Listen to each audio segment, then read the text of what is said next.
Hello friends, a very good morning to all of you. This is Harinder Vats. Our today's topic is model. देखिए बहुत ही important topic है. आज हम इसके कुछ parts need, dare, used to को डिस्कस करने वाले हैं. बहुत ही इंपॉर्टेंट इनके यूजेस हैं. एग्जाम में यहां से क्वेश्चन पुट अप किए जाते हैं. देखिए इन तीनों को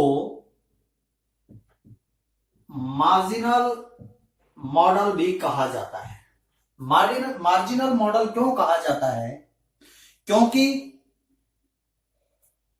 ये मॉडल्स सेंटेंस के अंदर एज अ मॉडल ऑक्सिलरी भी कार्य करते हैं, यानी हम कह सकते हैं कि हेल्पिंग वर्ब के तौर पर भी कार्य करते हैं और मेन वर्ब के तौर पर भी कार्य करते हैं. इसीलिए इनको क्या कहा जाता है? मार्जिनल मॉडल कहा जाता है. सबसे पहले हम यूजेस पढ़ेंगे. नीड. नीड का मतलब क्या होता है? आवश्यकता.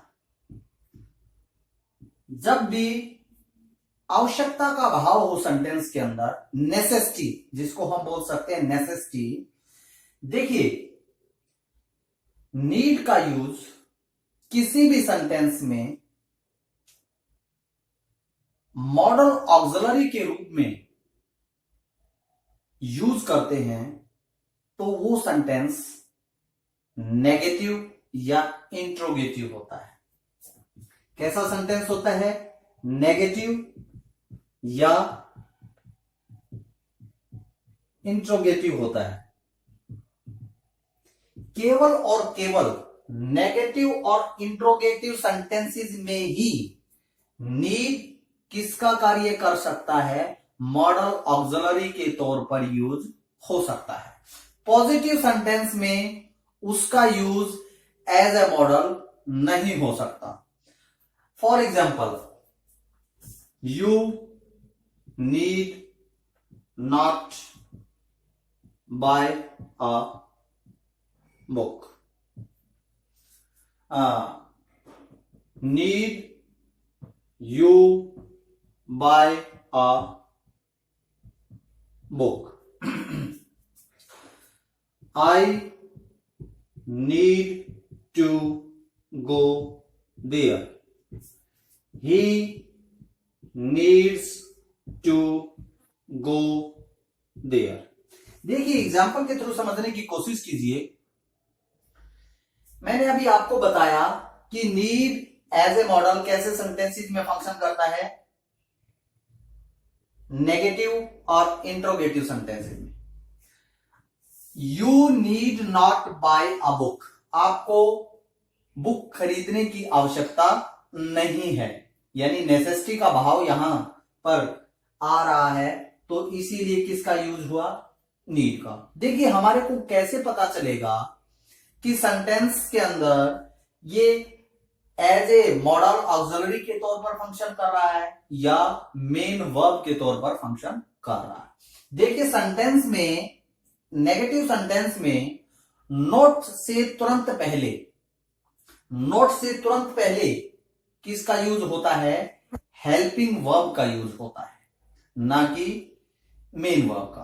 तो यहां पर नीड किसका फंक्शन कर रहा है?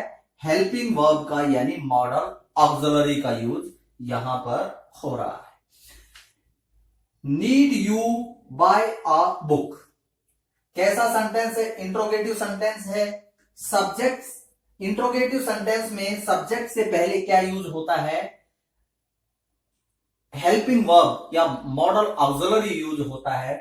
तो यहां पर जो नीड है वो किसका काम कर रहा है? मॉडल ऑक्सिलरी का कार्य कर रहा है.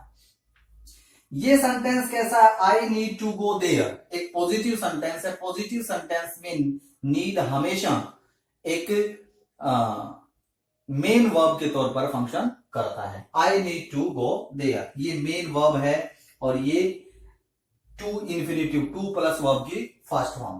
तो इस प्रकार से ये यहां पर मेन वर्ब के तौर पर फंक्शन कर रहा है। यदि हमने फर्स्ट जो सेंटेंस, इस सेंटेंस का सब्जेक्ट चेंज किया और सारा का सारा बिल्कुल सेम है सेंटेंस, तो चेंजेस किस में हुए? वर्ब में हुए, क्योंकि कभी भी मॉडल ऑक्सिलरी के साथ एस या ईएस का यूज नहीं होता और ना ही सब्जेक्ट के अकॉर्डिंग उसमें कोई भी चेंज आता। तो इस प्रकार से इस सेंटेंस में भी नीड किसका फंक्शन कर रहा है? एक मेन वर्ब का कार्य कर रहा है। यदि हम नेक्स्ट देयर के यूज के बारे में पढ़ें,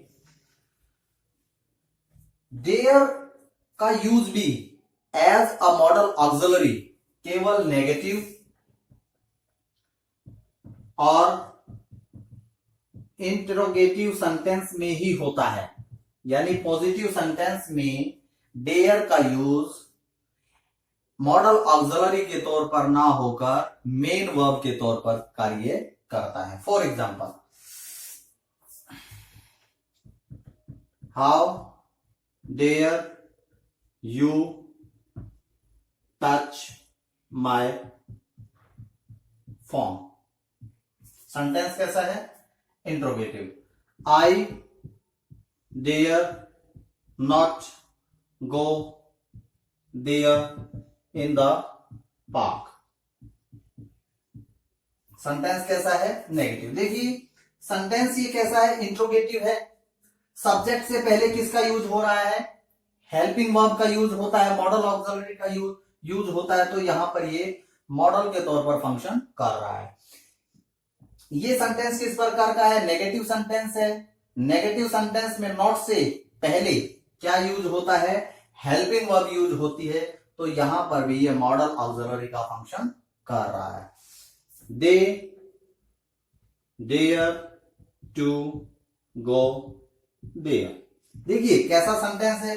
पॉजिटिव सेंटेंस है और पॉजिटिव सेंटेंस में डेयर का use as a main verb के तौर पर होता है। जो यहां पर जो डेयर का यूज हो रहा है इस सेंटेंस में, वो एक मॉडल ऑक्सिलरी के यूज की तरह यूज ना होकर मेन वर्ब की तरह यूज हो रहा है। इसीलिए इनको क्या कहा गया है? मार्जिनल मॉडल कहा जाता है। नेक्स्ट हमारा यूज्ड टू। और डेयर का मतलब क्या होता है? साहस होता है। तो साहस की सेंस वो देता है, भाव देता है।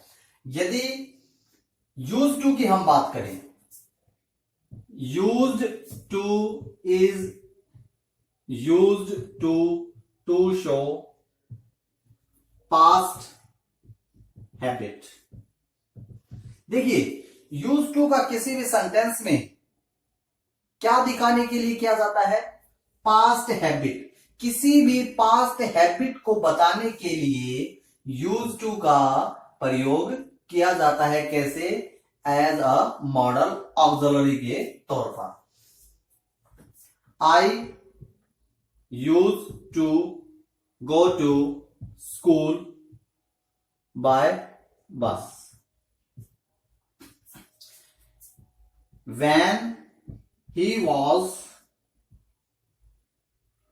When he was young, he used to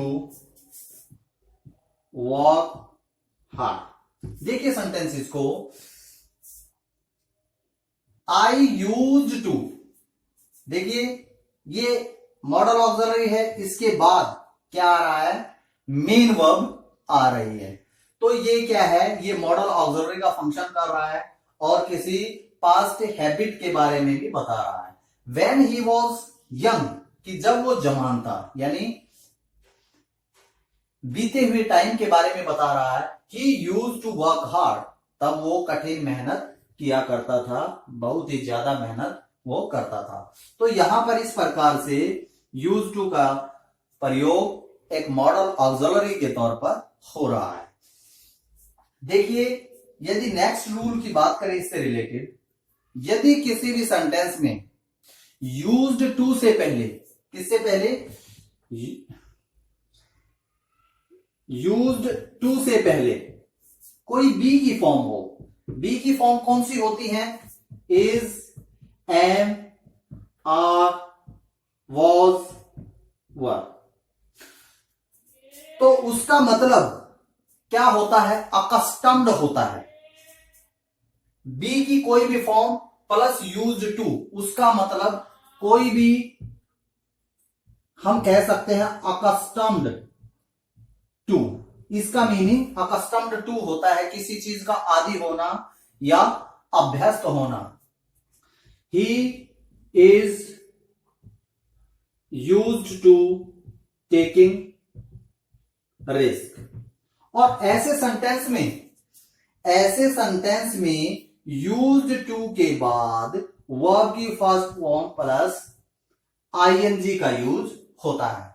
तो इस प्रकार से आज का हमारा ये छोटा सा टॉपिक था और बड़ा इंटरेस्टिंग था, बड़ा यूजफुल था। उम्मीद करता हूं आपको अच्छे से समझ में आया होगा। यदि कोई भी कमी आपको महसूस हो तो कमेंट बॉक्स में जरूर डालना। Thank you, bye.